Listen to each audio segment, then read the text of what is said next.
కడప జిల్లా బ్రహ్మంగానిమఠం మండలం కమ్మవారిపల్లిలో కొనసాగుతున్న భూ వివాదంపై ముద్దు కృష్ణమనాయుడు తీవ్రంగా స్పందించారు.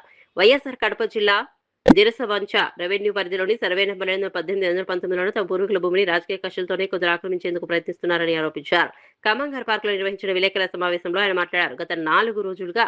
గత 4 తరాలుగా తమ కుటుంబానికి చెందిన 14 మంది భౌతికాయాలను ఖననం చేసిన స్థలాన్ని కూడా దౌర్జన్యంగా ఆక్రమించేందుకు ప్రయత్నిస్తున్నారని మండిపడ్డారు. తమపై ఆరోపణలు చేస్తున్న కొమ్మినేని మాధవ నకిలీ డికేటీ పత్రాలు సృష్టించారని ఆరోపించారు. అలాగే మాదాల సుబ్బయ్య ఆర్ఎస్ఎస్ఆర్ పత్రాలను ట్యాంపర్లు చేసి 1.96 సెంట్ల భూమిని 11.96 సెంట్ల భూమిగా మార్చుకున్నారని ఆధారాలతో వివరించారు. పాత్రికేయులకు మనవి, కమ్మవారిపల్లె గ్రామంలో గత కొన్ని రోజులుగా జరుగుతున్నటువంటి ఘటనల మీద నేను పూర్తి స్థాయిగా సమగ్రంగా విశ్లేషించి నా ఒపీనియన్ చెప్పదలుచుకున్నాను. 2019లో 818-19 సర్వే నెంబర్లు అనేటి మా మీద అటాక్ చేసి మా వాళ్ళ సమాధులు, మా వాళ్ళ ఉన్న వేప చెట్లు, మమ్మల్ని దారి మా సమాధుల్ని, ఇది ఆనాడు నేను ఒక్కడిని వెళ్తుంటే నా మీద 16 మంది కలిసి నా మీదే అటాక్ చేసి రాజకీయంగా నా మీదే 307 కేసు కట్టారు. అంటే నేను ఒకడిని వెళ్తూ ఉంటే దౌర్జన్యంగా నాపైనే దాడి చేసి నాపైనే 307 కేసు పెట్టారు. ఆనాడు నేను గౌరవ హైకోర్టుకు వెళ్ళి అప్పుడు కోర్టు క్వాస్ వేసుకొని నా మీద పెట్టిన అక్రమ కేసు అని చెప్పి నేను స్టే తెచ్చుకోవడం జరిగింది. తర్వాత 2019 వరకు ఎవరు భూముల్లో వాళ్ళు ఉన్నారో, ఎవరి దాంట్లో వాళ్ళు ఉన్నారో బాగానే ఉంది. అప్పటి వరకు మా పెద్దోళ్ళు ఉన్న మా అన్నగారి సమాధులు కూడా ఉన్నాయి. అక్కడ సమాధులను మన హిందూ సాంప్రదాయంలో ఎంత దేవాలయాల కంటే గొప్పగా భావించే చనిపోయిన వాటిని కూడా వదలలేదు ఈ దుర్మార్గులు. చనిపోయిన వారిని కూడా వదలకుండా వాళ్ళ ఆనవాళ్ళు కూడా లేకుండా, చివరి జ్ఞాపకార్థాలు కూడా లేకుండా చేసిండ్రు. దానికి మేము అప్పట్లో న్యాయ పోరాటం చేసి ఆ సమాధి పగలగొట్టింది వాస్తవమేననేసి గౌరవ కోర్టు నుంచి తీసుకొచ్చి కేసు కట్టేయడం జరిగింది. దగ్గర 100 సంవత్సరాల అటు ఇటుగా ఎప్పటి నుంచి కూడా వాళ్ళ భూములు వాళ్లకు, మా భూములు మాకు ఉన్నాయి. అక్కడ రోడ్డు దక్షిణం వైపున వాళ్ళు సాగు చేసుకుంటున్నారు, ఉత్తరం వైపున మేము చేసుకుంటున్నాం. మాలో ఒక నెంబర్ వాళ్ళకి ఇచ్చి వాళ్ళ నెంబర్ మేము తీసుకొని ఉన్నాం. వాళ్ళ నెంబర్ దాంట్లో మా వాళ్ళను 14 మందిని పైచిలకు బూడ్చుకుంటూ వచ్చిండ్రు. ఎప్పుడూ సమస్య రాలేదు.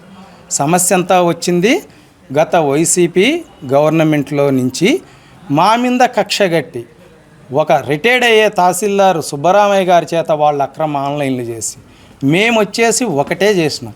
మా పెద్దోళ్ళు కదా, 4 ఫాదర్స్ది, దాన్ని మనమే ముందులే, మా అబ్బగారు అందరూ ఉండరు, దాన్ని బొక్కలగడ్డ జోలికి ఎవడు పోతలే, శ్మశానందిలే అనుకున్నాం. దానికి కూడా వీళ్ళు దౌర్జన్యానికి దిగినరు. దాంట్లో వచ్చేసి 8 మంది వాటాల్లో మా అబ్బ ఒకరైతే, మా అబ్బగారు మళ్ళా 4 అయితే, 4లో మేము 3.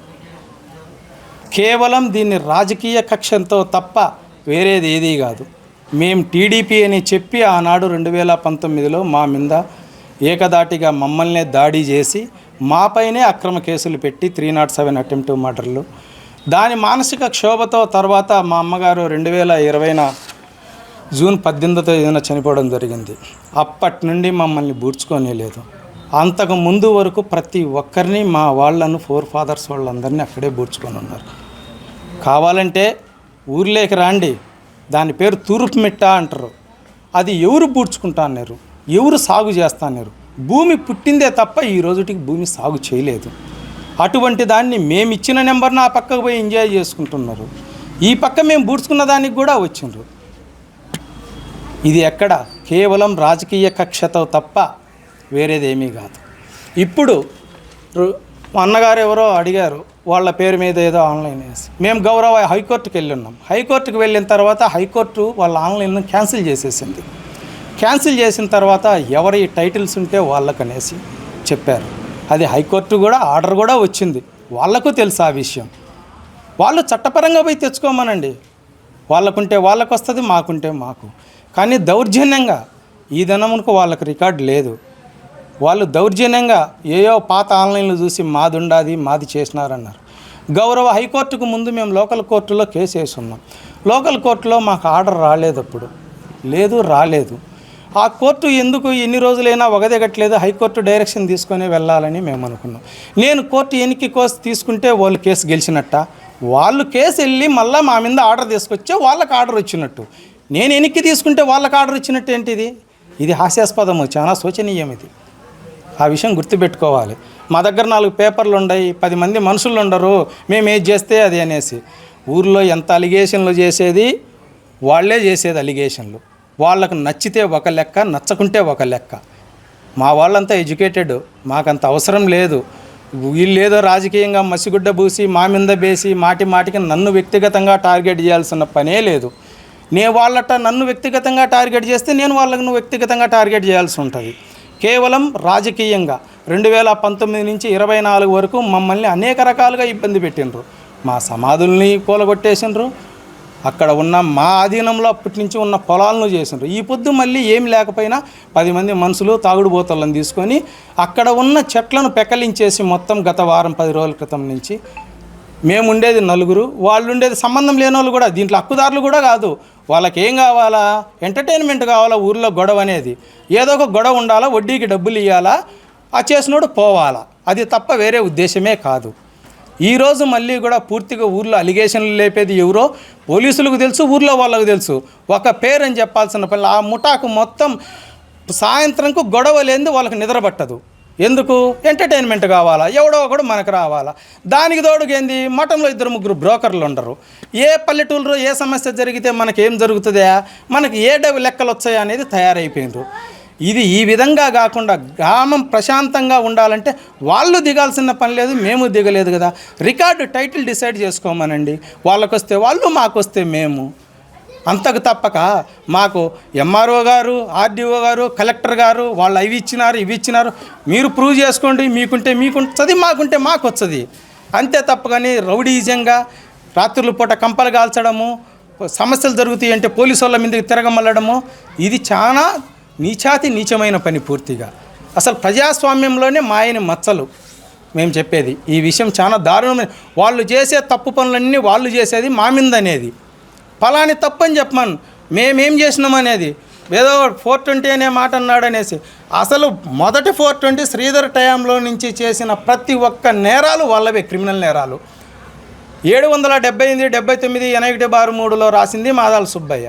అందరికీ చేసింది అతనే. మొత్తం ఎకరా 16 సెంట్లు 60 సెంట్లు ఉన్నదాన్ని 11 ఎకరాలు చేసింది ఆయనే. ఆర్ఎస్ఆర్ మండల ఆర్ఎస్ఆర్నే చేసిండ్రు శ్రీధర్ టైంలో. మా పెద్దోళ్ళకు ఉన్న వాటాల్లో ఏయో బుక్కులు కొందరు తీసుకున్నారు, వాటాల్లో కొందరు తీసుకోలేదు. మంచిగా ఏటికో జీలగలకు కావాలని ఈ మాధవ, టీచర్ రమణ ఇల్లు తీసుకొని పోయి దిద్దుకొని వచ్చిండ్రు. ఒక పుస్తకంలో రౌండప్ చేయాలంటే దానికి ఒక ప్రొసీడింగ్ ఉండాలా, ఒక రూల్ ఆఫ్ రెవెన్యూ ఉండాలా. అవి ఏఈ లేకుండా మేము 10 మంది ఉండం, మేము చెప్తే సరిపోతుంది అనుకుంటే అది కరెక్ట్ కాదు. మాకు హక్కు లేకుండా ఉంటే మా 4 తరాల నుంచి మేము ఎందుకు బూడ్చుకుంటున్నామో ఊర్లో కనుక్కోండి. మేము బూడ్చుకోలేదంటే మేము ఆ భూమిని వదిలేసుకునేదానికి కూడా మేము సిద్ధమే. మా సవాల్ను వాళ్ళు స్వీకరించుతారేమో చెప్పండి. ఒక మనిషి చనిపోతే ఒక యజమాని, ఒక రెంటెడ్గా ఉండే వ్యక్తి అంత్యక్రియలు చేసుకునేదానికి కూడా అనుమతి ఇయ్యడు. అటువంటి వ్యక్తి చనిపోయిన వాళ్ళను 14 మందిని మా దాంట్లో మాకు హక్కు లేకుంటే మేము ఎందుకు బూడ్చుకోగలుగుతాము? ఆ విషయాన్ని వాళ్ళు గమనించాలి.